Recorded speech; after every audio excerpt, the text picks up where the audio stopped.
ngecek, cek and recheck dulu. Yes. Dan biar gimana pun tetap ya mencintai tanah air kita, Indonesia. Yes. Dan jangan menyalahkan seseorang atau menyalahkan sebuah instansi tanpa melihat bener nggak nih apa kejadian sebenarnya. Karena biasanya orang setelah kejadian tiba-tiba ada suatu yang keluar fakta baru, mereka nggak mau mengakui fakta itu karena yang ini udah tersebarnya luar biasa. Kayak ya Ibu Sri Mulyani ketika di AI kan ngomong beban negara pun ternyata itu AI. Nggak ada yang menggaungkan itu. Nggak ada yang menggaungkan itu, gitu kan. Ini katanya ada video Afan, ada yang dorong katanya kemarin. Gue juga nggak tahu tuh bener apa enggak ya, tapi harus dicek lagi. Tapi ya intinya begitu ada kejadian, ya tetap aja ya kita menyalahkan ya, kita nggak membenarkan peristiwa pelindasan tersebut tetap salah. Tapi ada misalnya ada fakta atau ada hal-hal lain, tetap akan ketutup kan sebenarnya. Ibu-ibu pink gitulah misalnya atau apa. Nah, my questions to you adalah kalau masyarakat kita harus apa? We all know masyarakat kita harus apa. Tapi my question to you, kalau lu ada di pemerintahan dan kalau lu punya jabatan yang tinggi dengan keadaan seperti ini, ada pihak asing yang tadi lu bilang, ada gray area, bahkan masyarakat kita sendiri terpecah, mungkin terornya datang dari masyarakat kita sendiri, bisa pihak-pihak tertentu di masyarakat. What should the government do? Oke. Pertama, riset itu penting. You mau seberapa lama di lapangan, you kalau nggak bisa menggabungkan itu dalam sebuah riset tuh, you nggak bisa memprediksi masa depan. Jadi kembali dulu, kenapa sih masyarakat kita ini terlalu gampang untuk di-trigger oleh hal yang negatif, kan itu intinya tadi.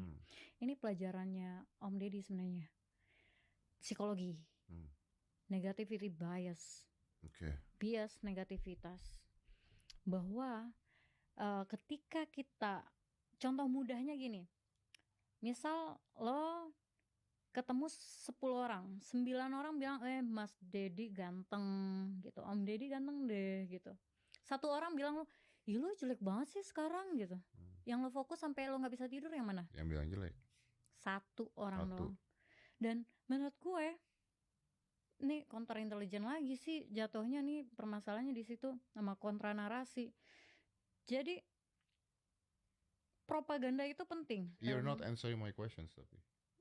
Yang apa yang harus dilakukan? Tadi gue udah bilang Om, kalau gue punya 15 sampai 20 orang dan kapabilitas yang menggunakan untuk nge-track, gue bakal track pertama kali siapa yang menggaungkan itu. Ini akademik saja, udah nggak usah kayak ada kepentingan tapi dulu. Kan tadi kita we agree bahwa tadi sebenarnya yang menggaungkan apa dulu nih, Ulta? Menggaungkan ya istilahnya kan sekarang menggoreng itu. Menggoreng itu. Tapi bukan kata tadi we agree bahwa memang demo tersebut murni memang organik. Organik. Kemudian counter dia apa tujuannya? Kalau tujuannya organik, kita ladenin. Tapi kalau misalnya tujuannya tidak organik, berarti kita memberikan ruang kepada orang lain untuk melakukan lagi di masa depan. Oke, artinya apa? Mencari penyusup? Gue harus nyari itu dulu. Kalau rasional gue bakal bikin itu kayak pasti dulu nih orangnya siapa gitu. Orangnya siapa nih apa? Ya siapa ini yang menggerakkan? Siapa yang menggerakkan ini? Misal sekarang lagi nge-framing TNI, siapa yang menggerakkan? Ya kan? Kita pisah dulu nih, mana yang peace, mana yang... Berarti yang demo benar kita pisah, yang organik kita pisah, penyusupnya, gua nggak mau bicara dalang deh, penyusup dan sebagainya dicari. Dicari karena apa Om?